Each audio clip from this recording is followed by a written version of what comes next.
¿Qué tal? ¿Cómo están? Buenas noches. Bienvenidos a una nueva edición de Más Info, el periodístico de Televisión Nacional. Estamos en vivo y los invitamos a seguirnos también a través de nuestra página en Internet. Hoy vamos a hablar precisamente de Internet, porque en el día a día, en la vida cotidiana de cada uno de nosotros, tiene muchísimas aplicaciones. Como les decíamos en la promoción durante la semana, nos vamos a meter en un mundo que ya no solamente es virtual. Y por ejemplo, en Uruguay, algunas cifras para situarnos. Hay casi 2 millones de usuarios de la red y, por ejemplo, entre los adolescentes, el acceso a Internet es casi universal.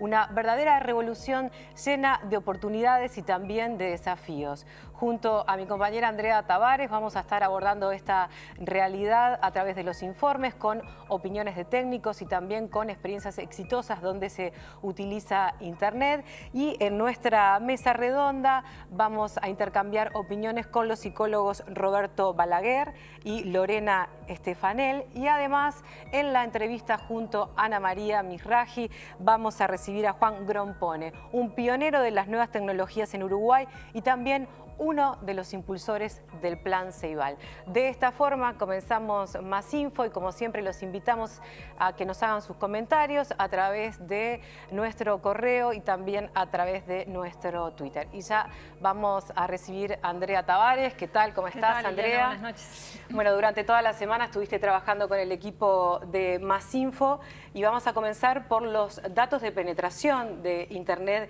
en Uruguay, que lo ubican en uno de los primeros de América Latina. Sí, son muchos los uruguayos que tienen conexión a Internet, el 71% de la población, pero lo que llama más la atención también es el crecimiento que se ha dado, y esto ha sido en muy pocos años. No solamente estamos más conectados, sino que le dedicamos más tiempo a estar conectados y también de forma más activa. Lo cierto es que, bueno, hay como una evolución en los últimos 10 años que hace la investigadora del grupo Radar sobre el perfil de los internautas, y esto ha cambiado mucho, más que cifras, han cambiado mucho las costumbres de relacionamiento, también de comunicación, pero también de formas de trabajar, formas de consumir y comprar, de consumir cultura, para nombrar algunas. Como todo mundo que pasó de ser virtual a ser un mundo real, tiene sus desafíos, tiene sus problemas, y de eso trata el primer informe.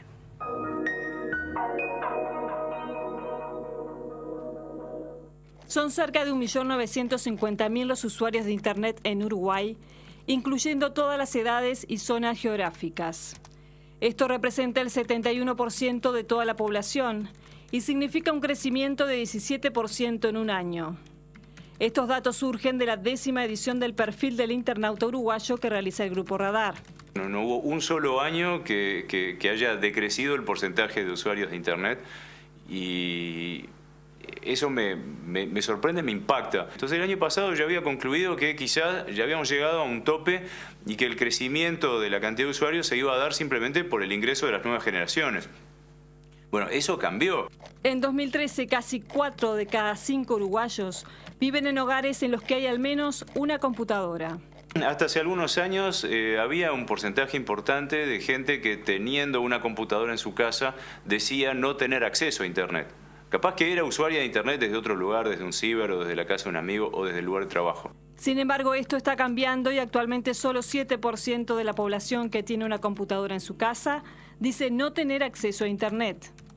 Lo que está creciendo muy aceleradamente es la cantidad de gente que se conecta desde un celular, desde una tablet. Eso se ha triplicado en un año. Se ha triplicado la cantidad de smartphones. Misraji explica por qué ha crecido tanto el acceso a Internet.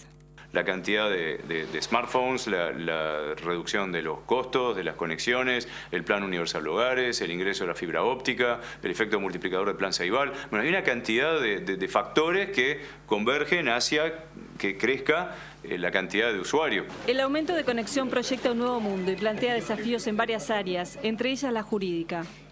Y sin duda que el nivel de penetración que estamos teniendo hoy de Internet hace que hoy Internet se transforme en un nuevo espacio, una nueva área, un nuevo lugar donde suceden las cosas que suceden en la vida normal.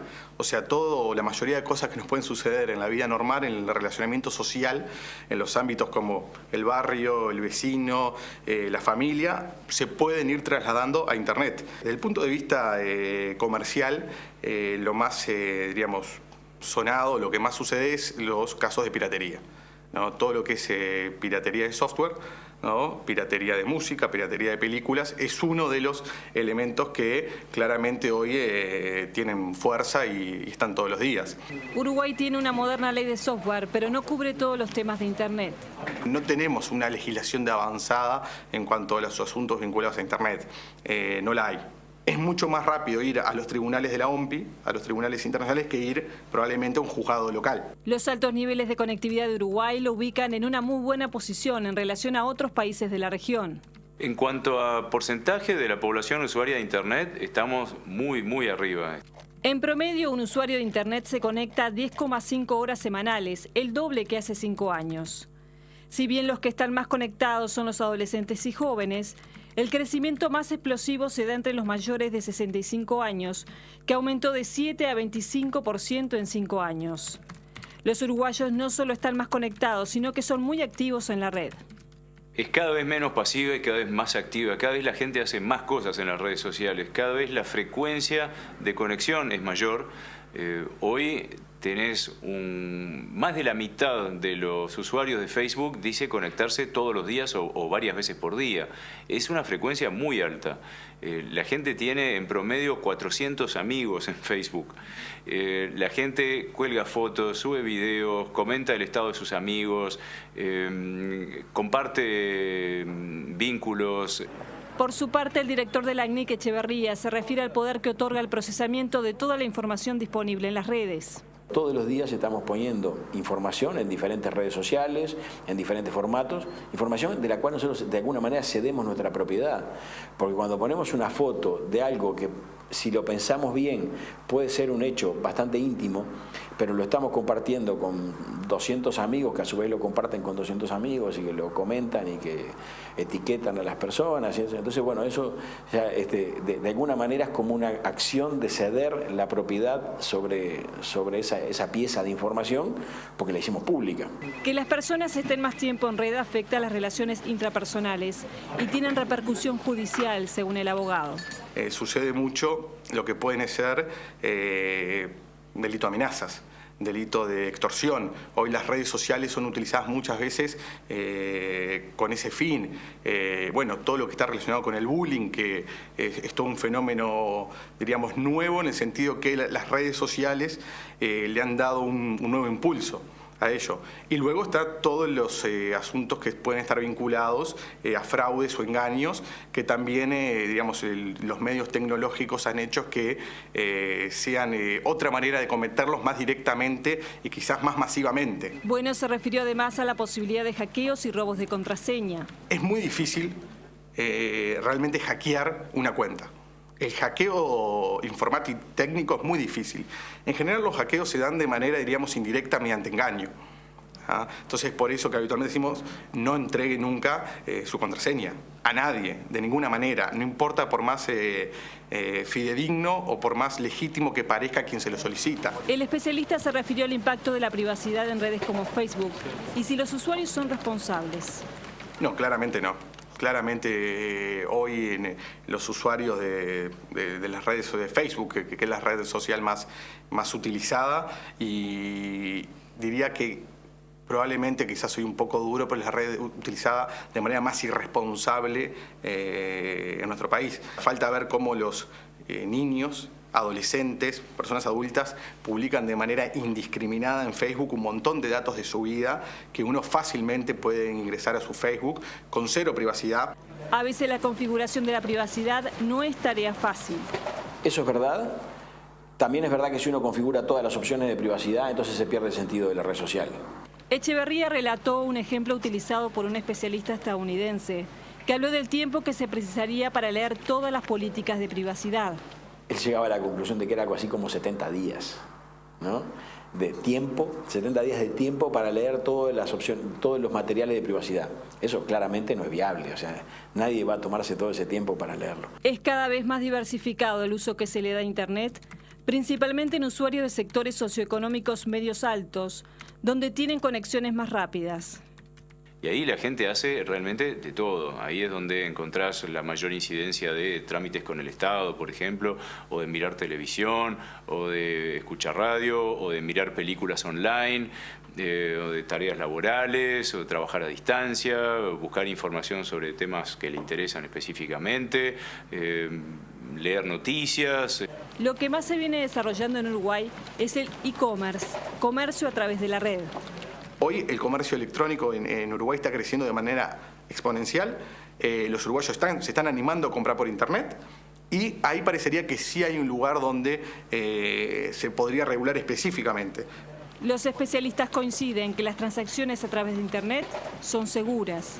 Aún cuando uno entrega su número de tarjeta de crédito y su código de seguridad, también es una práctica segura siempre que lo hago a través de sistemas reconocidos, ¿no?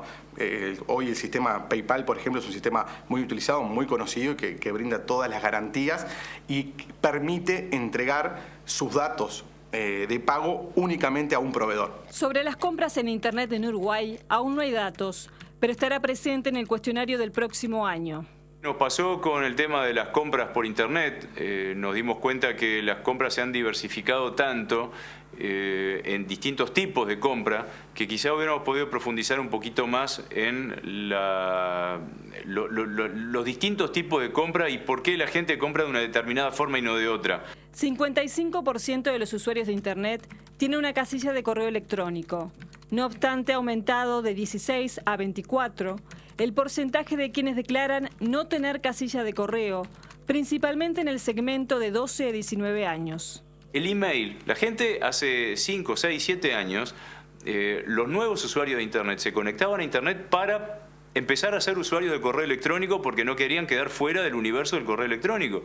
Hoy el correo electrónico ya está de modé, es increíble. Fue reemplazado por las redes sociales.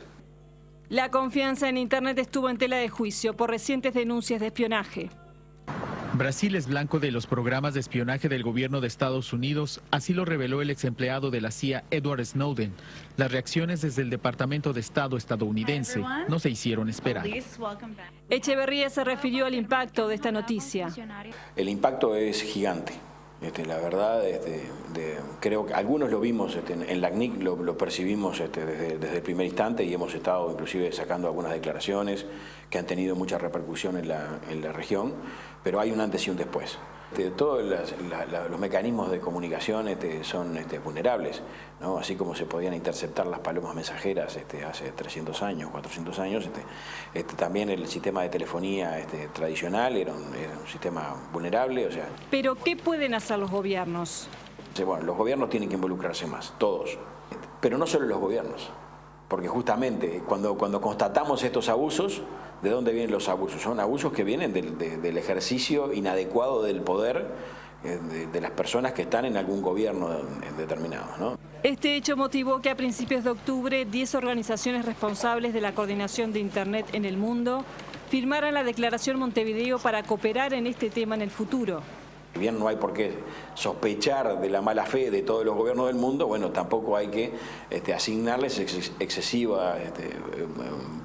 poder en el funcionamiento, en el control del funcionamiento de Internet. La conectividad en el mundo avanza y en Uruguay también crece.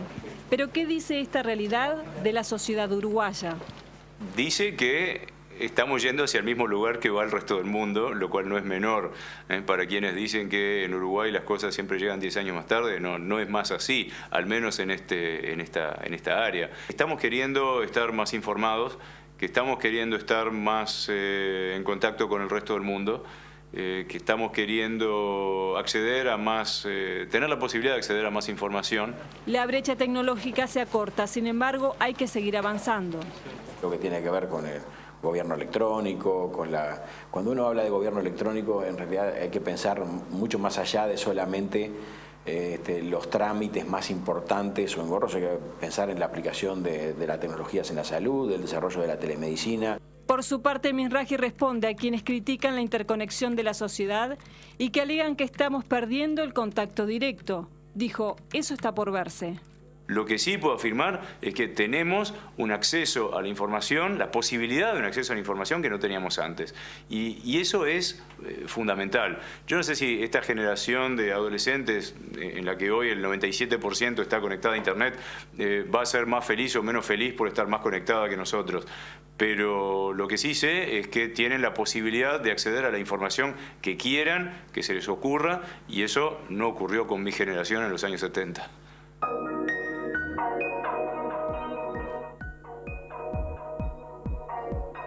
Bien, Andrea, hablemos ahora del Plan Ceibal, que llevó una computadora a cada escolar y que también contribuyó con el desarrollo de Internet. Sí, lo decían los técnicos, el impacto que tuvo el Plan Ceibal, no solamente porque permitió una computadora a niños, adolescentes, docentes y padres, sino también porque obligó a la conexión que llegara a todo el país. El objetivo principal del Plan Ceibal, primero por lo menos, era cortar la brecha digital. Eso se está logrando por la penetración que hay de Internet en nuestro país. Ahora vienen otras etapas, cómo hacer que la gente se apropie de esa tecnología y que se pueda avanzar.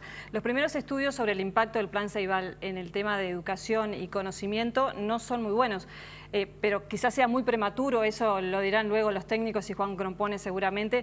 También hay que ver entonces cómo se pasa ahora a esa segunda etapa de que el Plan Ceibal pueda tener constataciones de modificaciones en algunos aspectos como la educación.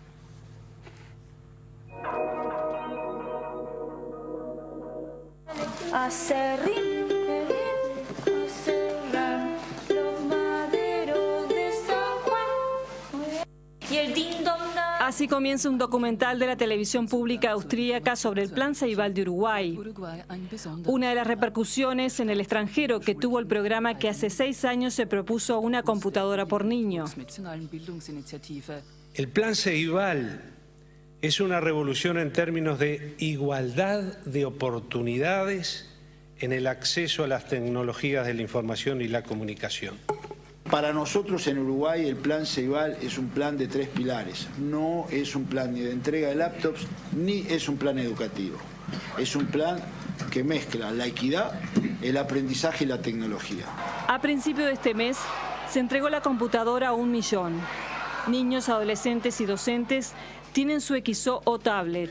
Para el especialista Echeverría, el Plan Ceibal es más que una computadora por niño. Sino que también también fue un proyecto de vanguardia que aumentó la proyección de Uruguay a nivel internacional.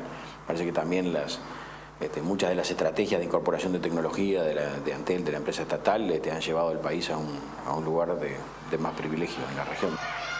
Y como dice el video institucional del Plan Ceibal, son más que cifras. Pero el Ceibal se manifiesta más que en estas cifras, en una realidad tangible, que es también una de las imágenes nuevas más gratas de nuestra sociedad.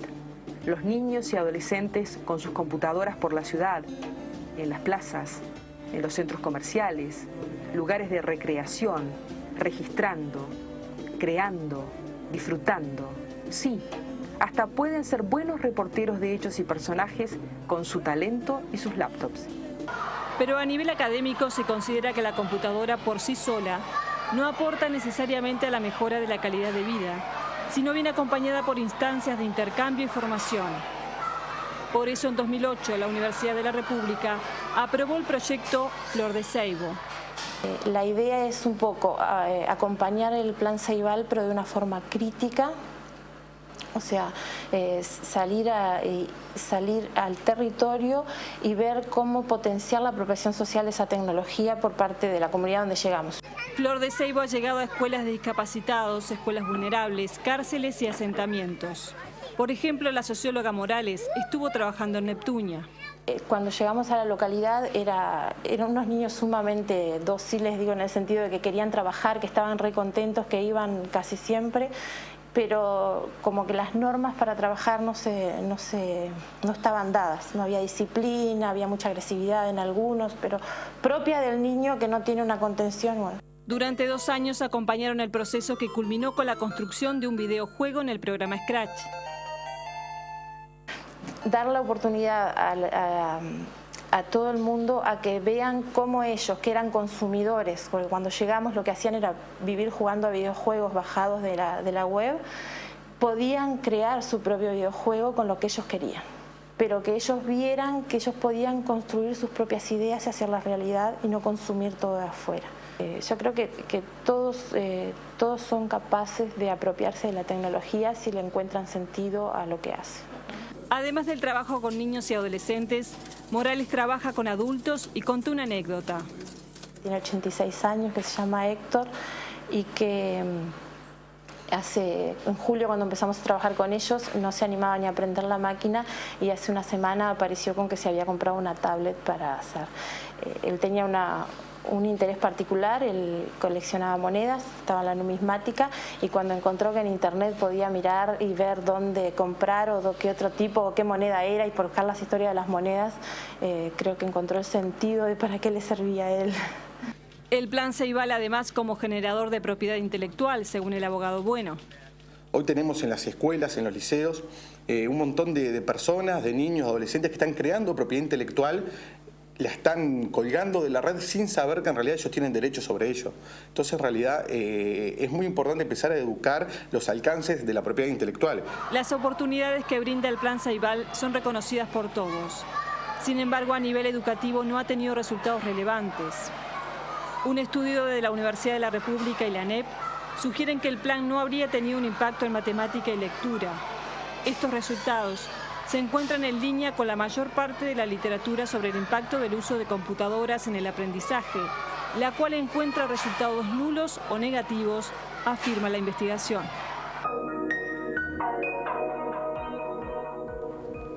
Bien, Andrea, más adelante va a volver contigo, nos vas a contar a propósito de experiencias exitosas que utilizan Internet y además sobre los adolescentes, que son el 97% de los adolescentes en Uruguay que están conectados, que esa es su nueva vida.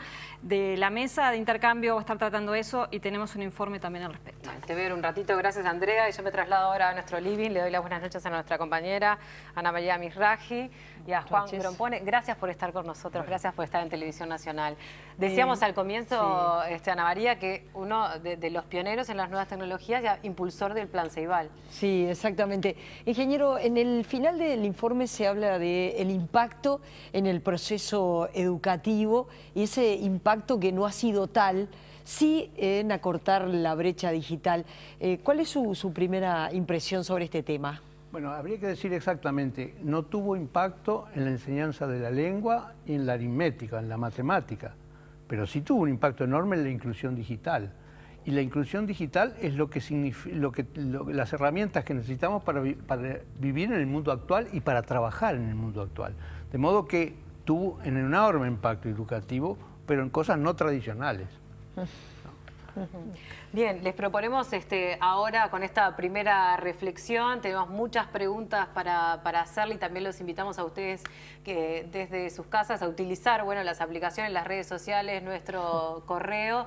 Estamos hablando de Internet y ya en un ratito vamos a hablar con Juan Grompone también a propósito del plan Ceibal. Ya volvemos.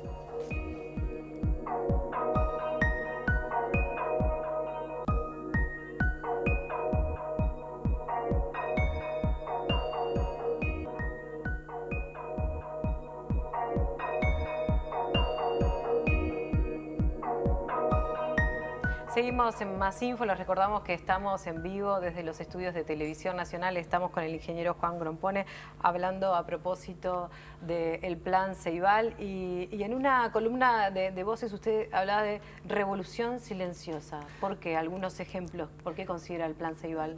Bueno, la revolución silenciosa es porque está llegando a niños muy pobres, a familias muy pobres, está influyendo en las familias, y está creando nuevos mecanismos de estudio. Por ejemplo, yo ponía algunos ejemplos. Hay un equipo de estudiantes de un liceo de Barros Blancos, en Canelones, que descubrió un asteroide. Y eso lo hizo mediante las elbaelitas. Es decir, lo que hizo fue conectarse a un sitio de astronomía en que publican fotografías del cielo a los efectos de que se busquen fenómenos nuevos. Y entonces estos estudiantes, guiados por su profesor, un profesor muy motivado, los condujo a descubrir que había un punto, una estrella que se estaba moviendo de una manera muy rara. Entonces la identificaron como un asteroide, la buscaron en un catálogo, era desconocida y ahora es un asteroide descubierto por estudiantes liceales. ¿Ustedes creen que eso tiene algo que ver con la astronomía que me enseñaban a mí, que era en un pizarrón con una tiza? Eso no tiene nada que ver, y eso es enseñanza de ciencia de la buena. Entonces, eso es el impacto educativo nuevo, es una revolución silenciosa. Como esos ejemplos hay muchísimos en el Plan Ceibal, ¿no? Grompone, sin embargo, a nivel de la educación formal, estoy pensando en los maestros, estoy pensando en los profesores, cuesta esto de la inclusión digital, la incorporación de la computadora, de la laptop al aula. ¿Por qué cree que cuesta?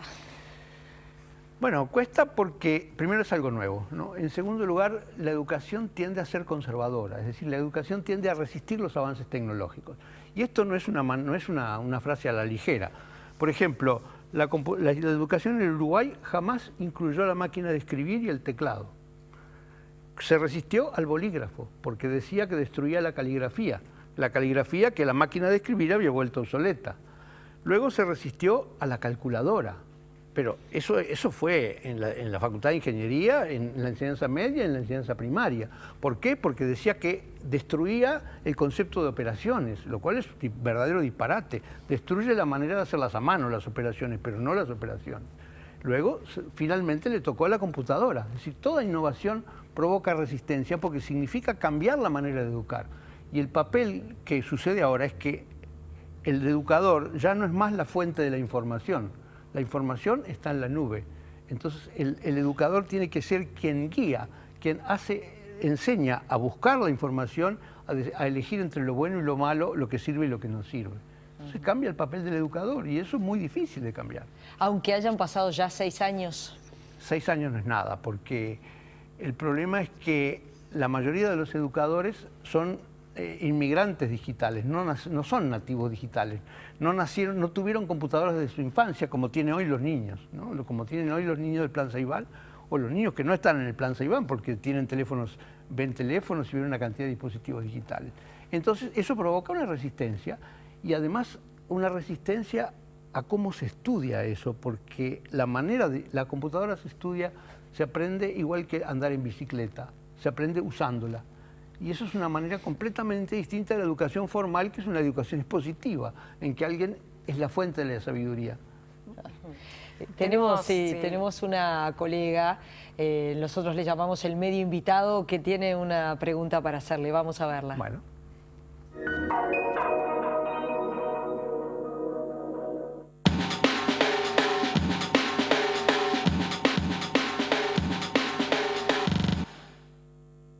Se cumplen los 10 años del Plan Ceibal, se entregó la Ceibalita 1 millón, se empezaron a entregar las primeras tabletas XO.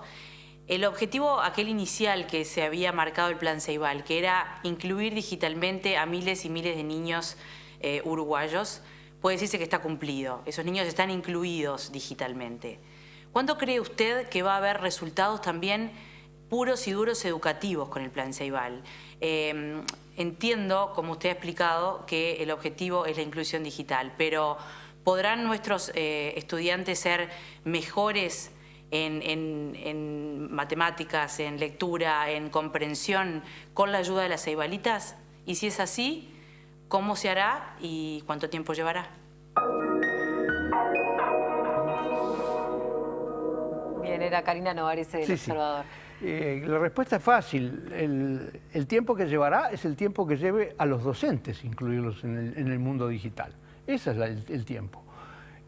Porque eso responde una parte de la pregunta. Ahora, si las ceibalitas y las computadoras van a servir para la educación de la lengua o de la matemática, yo creo que muy poco, es decir, no tiene muy poco que ver con eso.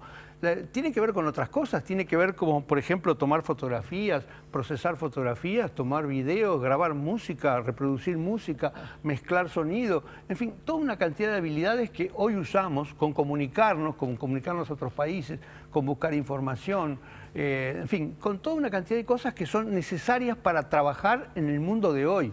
Porque prácticamente no hay ningún puesto de trabajo que sea medianamente calificado, que no tenga una computadora o un dispositivo digital muy elaborado delante de ellos. De modo que en realidad eso es educación también. La lengua y la aritmética era educación para un mundo viejo, para el mundo de la revolución industrial. Ahora se necesita una educación adicional, además de la lengua y la matemática. Recién se estaban dando algunas cifras. ¿Le impacta esto de que el 71% de la población está conectada, que prácticamente es universal la conexión en el mundo de los adolescentes? Es absolutamente impactante y además es absolutamente seria. Las encuestas de Radar tienen prácticamente los mismos resultados que tiene la Unión Internacional de las Telecomunicaciones en cifras oficiales. De modo que eso es absolutamente así, que colocan al Uruguay en una posición absolutamente destacada y además pienso que mejorando, vamos a estar cada vez mejor, a medida que esas nuevas generaciones ocupen cada vez más posiciones en el mundo en que viven, ¿no? ¿Y cómo ve usted el boom de las redes sociales y, por ejemplo, el uso que le da el sistema político?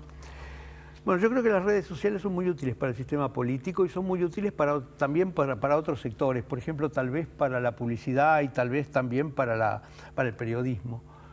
Creo que son menos importantes para la vida cotidiana, es decir, creo que ahí se pierde mucho tiempo. A mí en particular las redes sociales no me interesan, creo que es una pérdida de tiempo. ¿No tiene Twitter?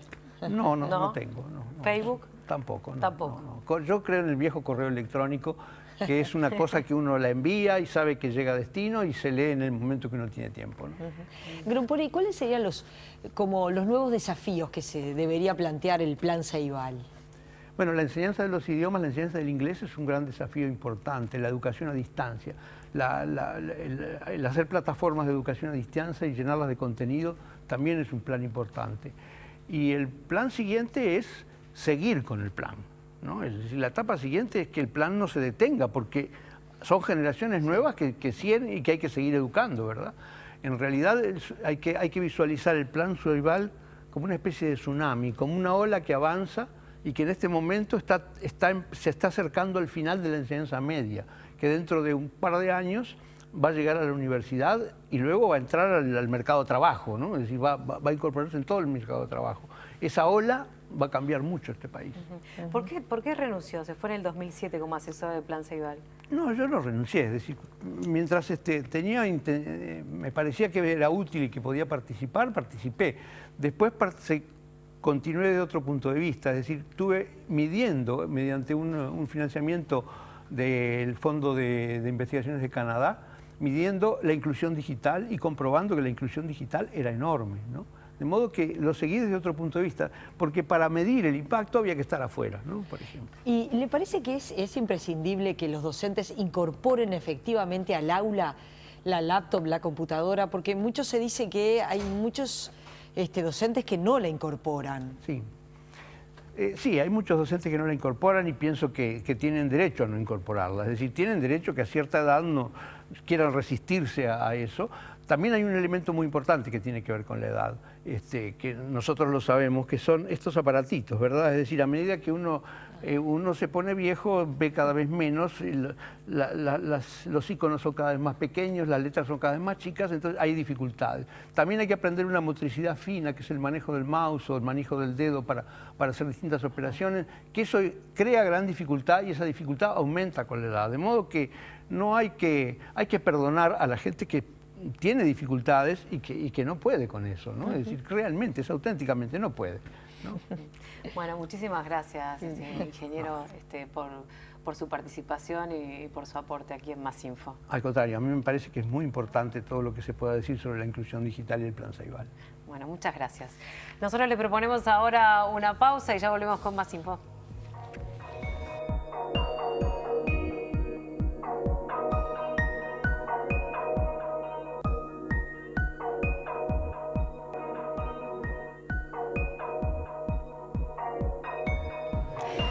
Bien, seguimos en Más Info y estamos con Andrea de vuelta. Bueno, hablemos ahora de algunas historias reales, de historias exitosas donde se aplica Internet.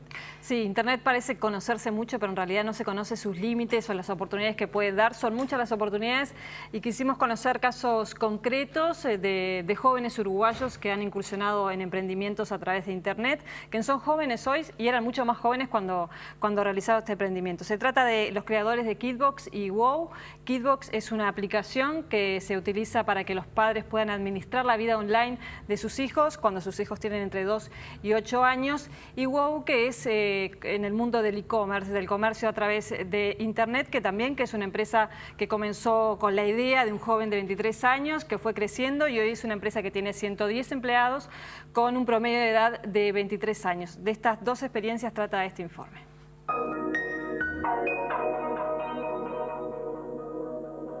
Surge básicamente para resolver el problema de los niños bien chiquitos que empiezan a usar Internet o que piden usar Internet y los padres un poco que ahí espantados no saben qué hacer. Uno de los padres espantados que vio Martín Larrea hace 2 años fue a su hermano. Fue así que buscó alguna aplicación que lo pudiera ayudar. Como no encontró ninguna lo suficientemente buena, se puso a crearla. Es así que en 2011, junto a Lankin, crean Kidbox. Hoy la aplicación tiene 300.000 usuarios registrados y se vende en varios países latinoamericanos y en Estados Unidos. O sea que en realidad los padres fueron parte del proceso de creación y además en general, algo que pasa mucho es que en general las nuevas funcionalidades que Kidbox ofrece, después podemos ver algunas, fueron a pedido de los padres o sugerencias de los padres. La aplicación está prevista para niños entre 2 y 8 años. A los padres les ofrece el poder administrar la vida online de sus hijos sin tener conocimiento ni de contenidos ni de nada. Ellos lo que hacen es darle lineamientos a Kidbox y Kidbox elige el mejor contenido disponible en Internet para el perfil de su hijo. La aplicación tiene una versión gratis con funciones limitadas y otra con mayor funcionalidad para la que se paga una mensualidad de $2 por mes y por familia que puede tener hasta 5 niños. Siempre hay una versión gratuita porque también uno de los objetivos que nos planteamos al inicio fue que cualquier niño, cualquier familia pueda disfrutar de Kidbox, pueda o no pueda pagar por la versión paga. Así el niño puede ver videos, jugar o enviar mensajes dentro de un mundo que los padres eligieron para él y los psicopedagogos y psicólogos de Kidbox definieron para él. No es posible salir de la aplicación sin que un adulto ponga una clave. Es todo visual, para usar Kidbox no tenés que saber leer o escribir, ¿sí? Y la ventaja que tenemos con respecto a YouTube es que traemos los videos de YouTube, pero no traemos los recomendados de YouTube de al lado, que es lo complicado. Porque vos dejás a un niño viendo un video, el niño le da clic a otra cosa y bueno, realmente te das para cualquier lado. En 2011, Kidbox nació como un programa para PC, pero en la actualidad donde más se usa es en tablet y smartphones. Un año después nos dimos cuenta que lo que eran tabletas y smartphones estaba creciendo impresionante y además, para un chico chiquito, era una plataforma mucho más amigable, mucho más intuitiva para un niño que puede ir con los dedos y jugar que agarrar un mouse y un teclado. La aplicación se utiliza en los hogares, pero la idea es ampliarlo. Me interesa que Kidbox hoy fue pensado para los hogares, ¿no? Para solucionar un problema de la familia. Me interesa mucho también poder tener algo para que pueda usarse en las escuelas y ayudar a los niños también en que el aprendizaje sea más divertido. La aplicación es básicamente la misma, pero tiene adaptaciones de acuerdo a los países. Para diseñar el producto para Estados Unidos fue rediseñar el producto. Los padres allá tienen otras necesidades, tienen otras preocupaciones. Capaz acá en Latinoamérica nosotros notamos que los padres querían que los niños estén en un ambiente seguro y que se diviertan, que pasen bien. En Estados Unidos, cuando hablamos con padres, lo que vimos es que los padres lo que querían es que sus niños sean genios y puedan tener algún tipo de ventaja con respecto a los otros niños desde el jardín mismo. Martín Larrea tiene 36 años y su formación no estaba relacionada con las tecnologías. Básicamente yo vengo con una formación que no era en sistemas, ni en software, ni en nada. Yo tenía una formación de abogacía y además venía de Argentina. La compañía funciona con poco más de 10 personas. El tener un producto permite que con un equipo muy chico puedas escalar tu compañía y estar vendiendo en muchos mercados y generando mucho dinero. Por eso yo creo que hoy el tema de las aplicaciones es esencial que se desarrolle en Uruguay, que los emprendedores jóvenes se animen. Nunca tuvimos estas ventajas para poder vender en todo el mundo desde una habitación y bueno, eso hay que aprovecharlo y fomentarlo. Además, con una forma particular de organizar el trabajo. A mí no me interesa si estás acá 6 horas, 8 horas, 4 horas. Me interesa que vos puedas cumplir las tareas que en conjunto planificamos que ibas a hacer. El innovar es como ese aire fresco que necesitamos para que todo sea más divertido, ¿no? Constantemente está lanzando cosas nuevas, funcionalidades nuevas, productos nuevos, etcétera. Bueno, eso está muy en el ADN nuestro de la compañía. La red destaca las ventajas que tiene Uruguay para este tipo de emprendimientos. Lo que dan los mercados de aplicaciones es que te resuelven todo eso. Vos tenés que crear tu producto y ellos lo distribuyen, lo venden, hacen, etcétera, digamos. Entonces lo que hizo eso fue realmente democratizar y hacer que equipos pequeños puedan preocuparse por desarrollar el mejor producto, porque después sea Google con Android o Apple, se encargan del resto. Eso hizo que con estructuras muy chicas puedan estar generando productos que generan muchísimo dinero. Lo que está faltando en Uruguay es dos cosas. Uno, que haya más técnicos, y hablo de más de programadores o ingenieros en sistemas o en informáticas en diferentes niveles, pero en todos los niveles faltan recursos.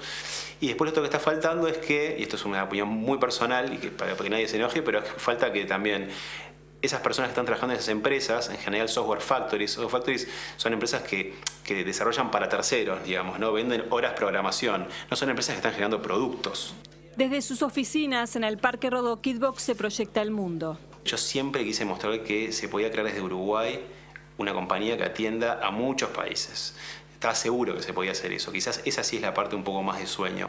Otro día de hace 3 años, un grupo de jóvenes empezaba a pensar en un emprendimiento propio. En ese grupo estaba Leonardo Silveira, que hoy lidera WOW. Mi día 1 fue sentado mano a mano con Martín Giura diciéndole, bueno, ¿qué hacemos?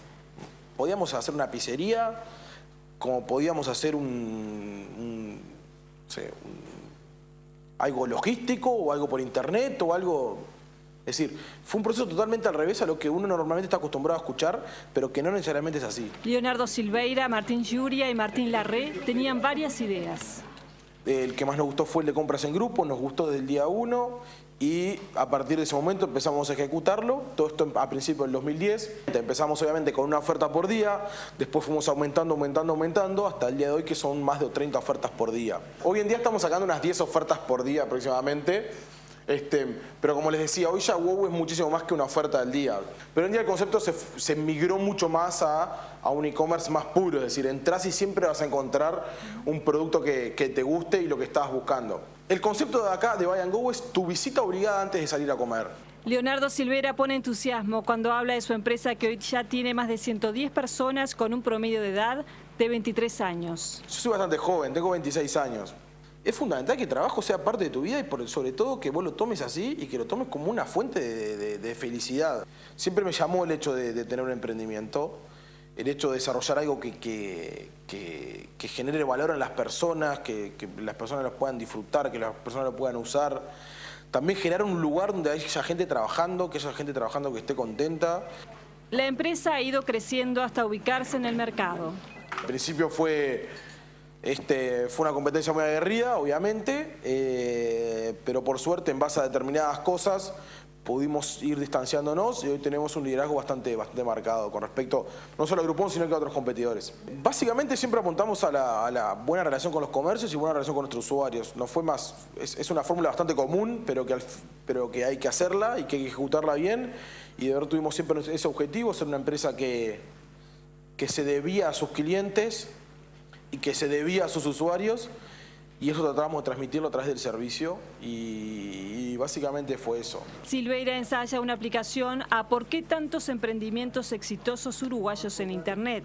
El hecho de que investigar, ser curioso, tener información tan a la mano y saber hacerlo bien y tener esa necesidad por hacerlo, combinado con Internet y la tecnología cada vez forma parte de nuestras vidas en mayor medida, está más metido en nuestras vidas, hace que esas dos combinaciones haya proyectos relacionados a Internet que sean cada vez más exitosos.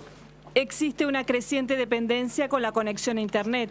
Silveira relató la presentación que hizo un especialista en Buenos Aires. Mostraba varias imágenes que a uno le generan pánico.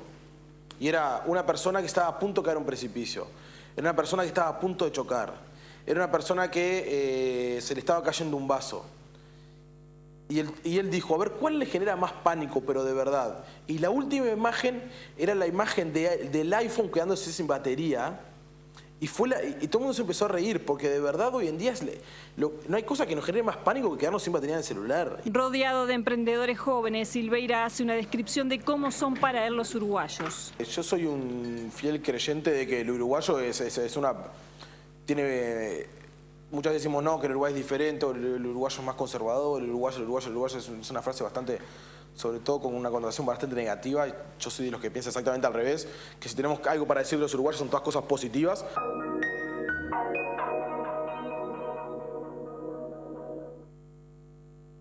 Lorena, hablemos ahora del acceso de los jóvenes, de los adolescentes a Internet, que es casi universal. Esto trae muchas oportunidades, pero también algunos riesgos. Sí, ellos están viviendo, los adolescentes uruguayos están viviendo hoy su vida en Internet. Si esto es bueno o malo, lo van a decir en algunos minutos los psicólogos que han estudiado el tema y que saben del impacto. Lo cierto es que ellos ahí, bueno, se relacionan, se vinculan, generan nuevos encuentros, se informan y de alguna manera estudian también y forman su personalidad en la adolescencia. De eso trata este siguiente informe con la socióloga María Julia Morales.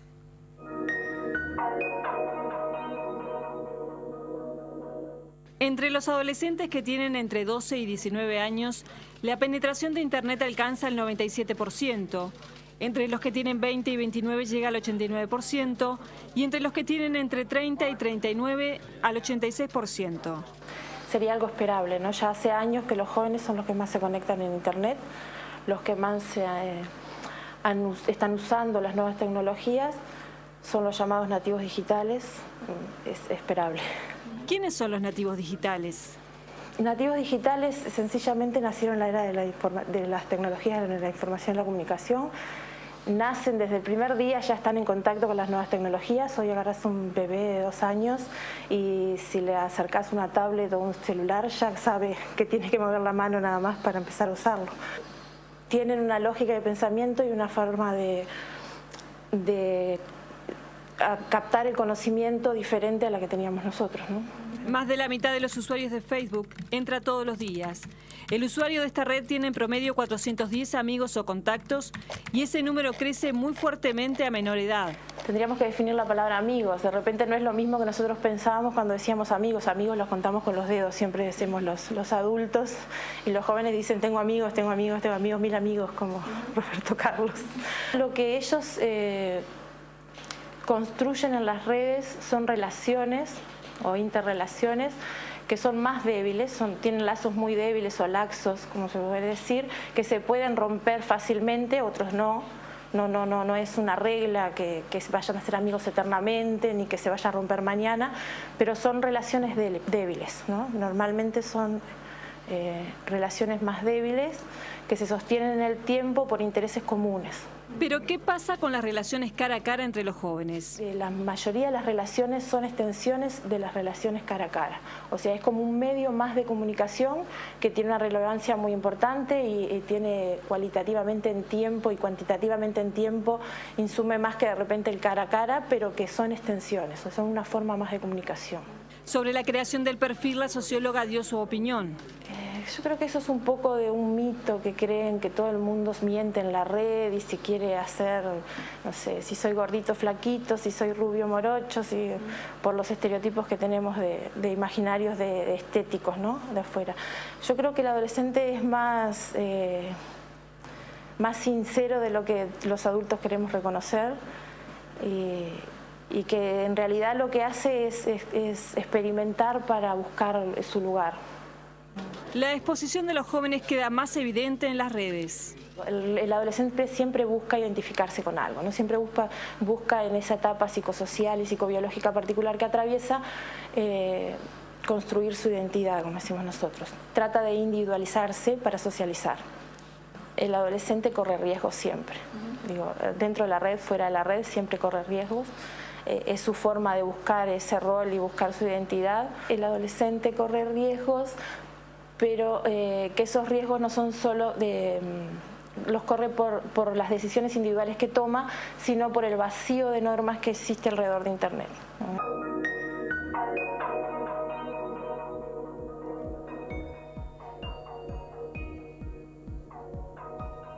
Y ya le damos las buenas noches a la psicóloga Lorena Estefanel, bienvenida, un gusto recibirla, y a Roberto Balaguer, bienvenidos a ambos.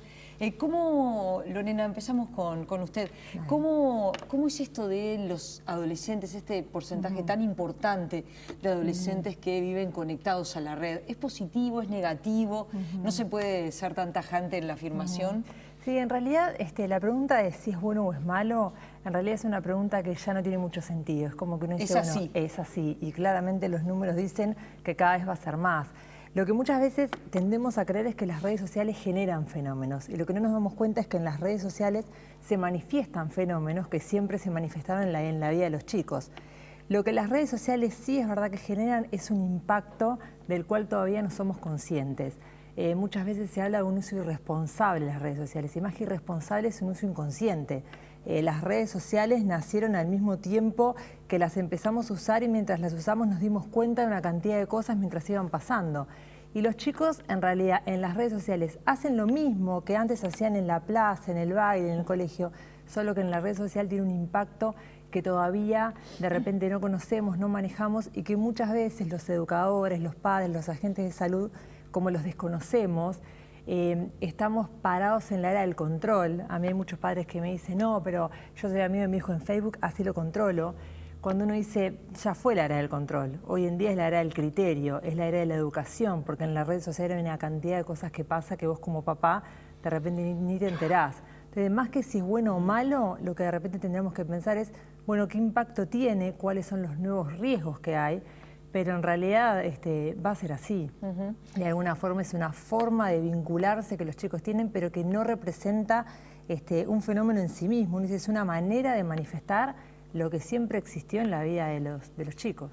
Y respecto a esos padres temerosos, que ven que esta realidad los excede, como dice Lorena, ya a esta altura no se puede plantear si es bueno o es malo, es así, esta es la realidad.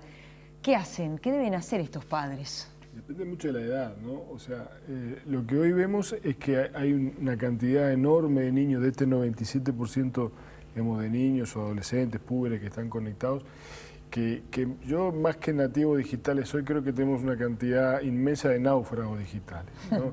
Están navegando en las redes absolutamente solos, sin ningún tipo de guía. Y acá hay que hacer una distinción de repente de lo que es el control y lo que es la contención, ¿no? Y muchas veces, digamos, los chicos se manejan en la conexión como si lo que sucediera ahí pasara en un mundo paralelo, ¿no? Como si no tuviera consecuencias. Entonces, hay una mostración de más, hay una sobreexposición social, hay, digamos, una cantidad de manifestación de elementos que los van a ir acompañando más adelante en su vida, de lo cual, como ciudadanos digitales de este siglo, deben empezar a tener recaudos también. Entonces, los papás tenemos, digamos, algunas como necesidades de guía en este mundo que son parecidas a lo del mundo analógico, en el sentido de que tenemos que ser guía, tenemos que decir, mira, no está bueno que hagas esto o lo otro, ¿no? Y esto no quiere decir ser amigo de Facebook, ni siquiera tener una cuenta de Facebook. Quiere decir, por lo menos, hacer tema de las cosas que suceden en Facebook, ¿no? Entonces, habrá padres que elijan ser amigos y no les permitan que los bloqueen y quieren estar al tanto. Y habrá otros que simplemente digan, bueno, mira, contame un poquito en qué estás, que me comentó la abuela que vio que publicaste tal o cual cosa. Hacer tema, hablar. Porque si no, el riesgo muchas veces es que hay situaciones que ellos están muy solos, se le van de la mano. Y es normal, porque es el momento para equivocarse. El tema es que se equivocan, pero no hay nadie que los pueda corregir. ¿Por qué eligen Facebook, Lorena? Y porque en realidad es el modo de vincularse que tienen. Es como que hoy en día los chicos para formar parte de los grupos tienen que estar en las redes. Y eso es algo que es típico de la adolescencia, ¿no? De repente Juan decía, bueno, yo no tengo Facebook, a mí no me gusta. Y está bien, en la vida adulta podemos no estar en determinados ambientes porque tenemos otros. Pero en el mundo del adolescente es fundamental estar, es fundamental pertenecer, es estructurante para la personalidad formar parte de. Y hoy en día, ¿dónde está el mundo? Está en las redes, por eso es que los adolescentes las utilizan tanto. Y de alguna forma u otra es un poco lo que decía Roberto. En la adolescencia hacemos una cantidad de cosas que son errores que de alguna forma los olvidamos, los dejamos pasar. Y el hecho de hacerlos en las redes, lo que el chico a veces no se da cuenta es que eso genera una duración en el tiempo, donde vos de repente hoy mirás una foto de tus 15 y decís qué horror, la rompés y la tirás. Ahora hay chicos que la suben y no se dan cuenta que esa foto va a estar 30 años más y que esa foto desde el momento que se publicó empieza a ser de dominio público. Entonces, eso es lo que muchas veces el adolescente no maneja, el impacto que tiene moverse en ese mundo. Y no lo maneja porque los adultos tampoco lo manejamos, porque los adultos no nos damos cuenta de cómo educar en ese riesgo. A mí hay muchos papás que me dicen, no, yo prefiero que mi hijo esté en casa en la computadora y no callejeando por ahí.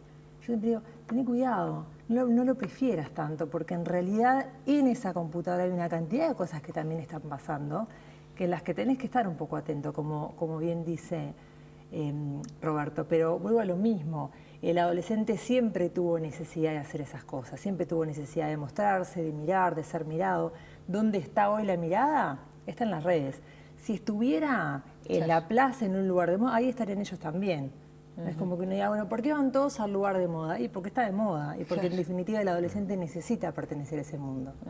Y respecto a lo que deben hacer los padres es precisamente eso, no dejarlos solos, acompañarlos en el proceso. Acompañarlos, guiarlos, mostrarles que tienen que usar los mismos criterios éticos y morales del mundo material, o sea, toda la misma perorata que le dábamos, digamos, en el mundo analógico, también hay que dársela en el mundo digital, porque lo que estamos viendo hoy es que, digamos, empieza a haber gente que tiene problemas en el ámbito digital que luego se traslada también, digamos, a lo material, o sea, básicamente gente que tiene que pagar multas, que termina preso, que termina con juicios penales o civiles por cosas que dice de más, por calumnias, por infamia. Entonces, por difamación, o sea, no es un universo paralelo que tiene otras reglas.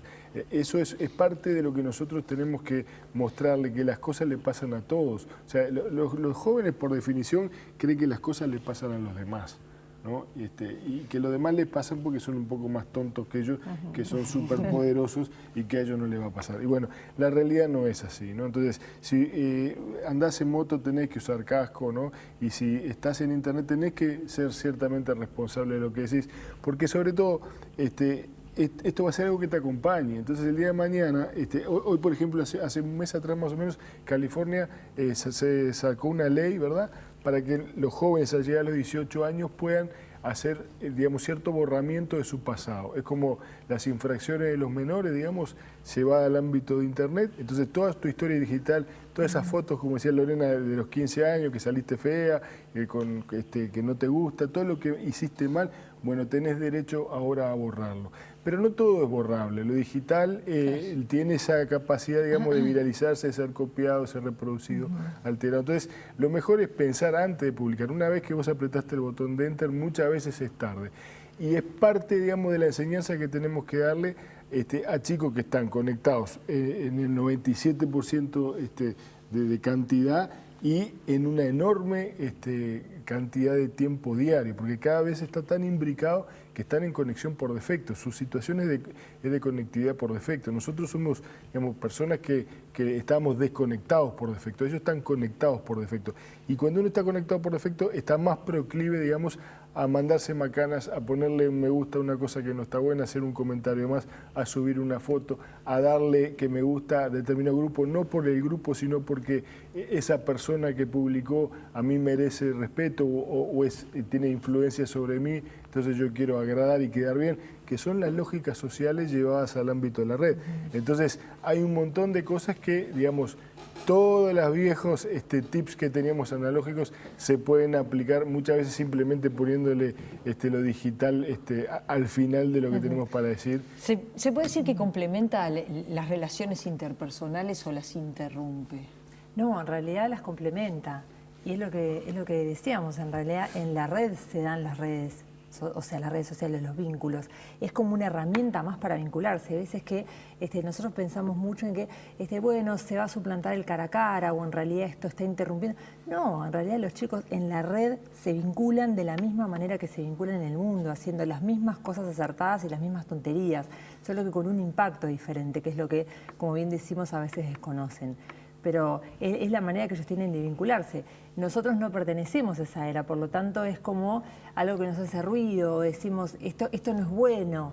Siempre tendemos a pensar que lo diferente es peor. Uno dice, no, es una manera distinta de vincularse, pero tiene que ver con el vínculo y tiene que ver con las cosas que los vínculos pasan en el mundo real, solo que ahora fueron llevados al mundo digital. Pero los chicos en las redes hacen las mismas cosas que hicieron siempre, con un impacto distinto.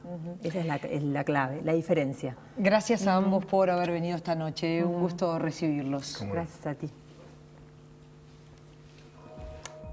Bien, nos estamos despidiendo, pero antes queremos contarles de qué se va a tratar el Más Info del jueves que viene. Andrea. Se trata de la tercera edad, del envejecimiento y si los uruguayos nos estamos preparando y cómo vive la tercera edad nuestros uruguayos hoy en día, que son cada vez más activos y menos pasivos. De eso va a tratar, así que participen ustedes durante la semana a través de las redes sociales. Vamos a ver un adelanto.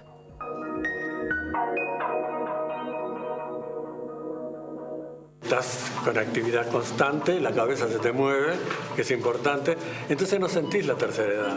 Sentís que es una etapa más que estás disfrutando de la vida, ¿viste? Pues aparte voy al cine, al teatro, hago una vida muy activa, cosa que cuando trabajaba no lo podía hacer. Y me cambió la vida, totalmente. Y porque me jubilé y no te puedes quedar en tu casa.